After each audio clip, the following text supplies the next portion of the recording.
Salut à tous, ça y est, on commence à parler de vaccins contre le Covid. Si vous êtes largués sur les vaccins, leur histoire, leur efficacité et leur utilité, cette vidéo est faite pour vous. Et si vous êtes plutôt anti-vax, plutôt sceptique, regardez-la quand même, ça vous fera découvrir une nouvelle perspective. C'est parti pour le résumé en 5 minutes de la vidéo Osons comprendre les vaccins, les raisons d'être pour, et vous inquiétez pas, on abordera les raisons d'être contre dans une prochaine vidéo.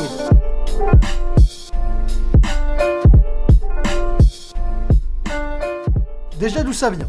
L'histoire des vaccins a commencé par une des pires saloperies de l'histoire de l'humanité, la maladie de la variole. La variole, c'est hyper contagieux, 85% d'une population la chope, et dans sa forme grave, ça tue une personne sur 3. On est donc sur quelque chose de bien dégueu qui tuait des millions et des millions de gens chaque année. Le truc était tellement sale qu'on a fini par comprendre, sûrement en Chine vers le 15e siècle, qu'on pouvait se protéger de la variole en s'insérant sous la peau des poudres de pustules séchées. C'était pas top, on tombait malade, on pouvait contaminer des gens, mais au lieu d'avoir une chance sur 3 de crever, t'en avais plus qu'une sur 50. Et si tu survivais, tu ne chopais plus jamais de ta vie la version méchante de la variole. Bon deal, n'est-ce pas? Cette technique, c'est l'ancêtre des vaccins et ça s'appelait l'inoculation. Un toubib anglais, Edward Jenner, non, rien à voir avec Kylie Jenner, a pimpé la technique. Au lieu d'insérer sous la peau de la variole humaine, il a eu l'idée d'utiliser la vaccine, la variole de la vache, une version de la variole moins méchante pour l'homme. Avec la vaccine, t'étais toujours immunisé contre la variole, mais en prime,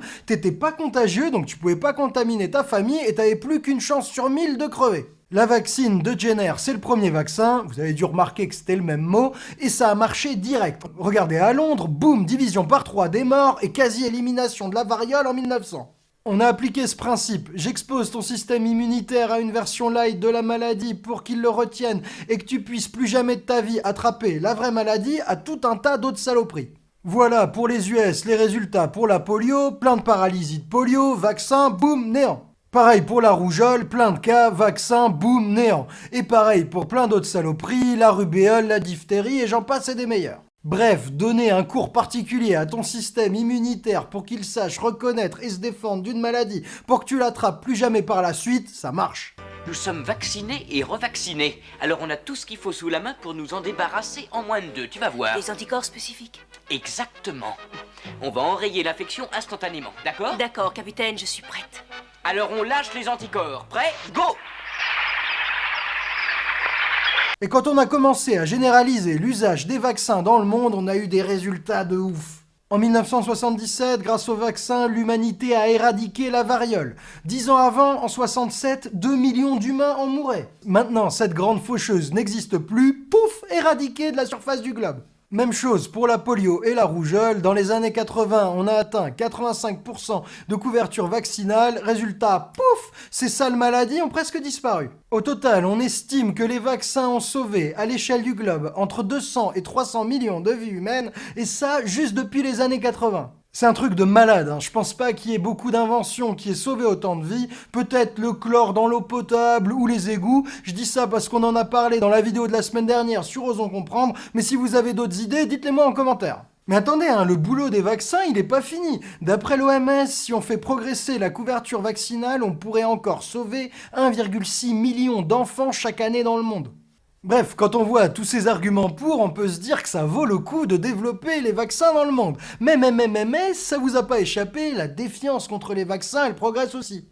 Il y a plein de raisons à ça, on va développer tous les arguments contre dans une autre vidéo prochainement, mais là je voudrais attirer votre attention sur un point. En France, aujourd'hui, on risque pas grand-chose à refuser de se faire vacciner. Il y a tellement de gens vaccinés que le parapluie de l'immunité collective fait que tu choperas pas la polio ou la coqueluche. Mais le problème, c'est que si la couverture vaccinale tombe en dessous d'un certain seuil, selon les maladies ça varie entre 80 et 90%, eh bien la maladie elle peut repartir.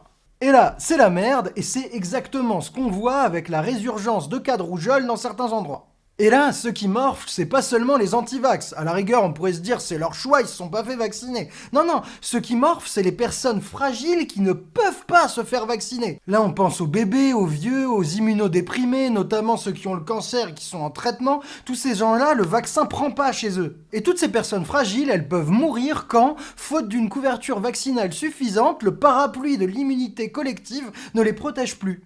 On verra si, malgré les millions de vies sauvées, c'est pas dangereux de faire vacciner son gosse si ça peut pas lui refiler l'autisme ou pire, la sclérose en plaques, et si l'aluminium et toutes les merdes qu'ils mettent dedans, ça peut pas rendre les vaccins en fait dangereux pour les humains.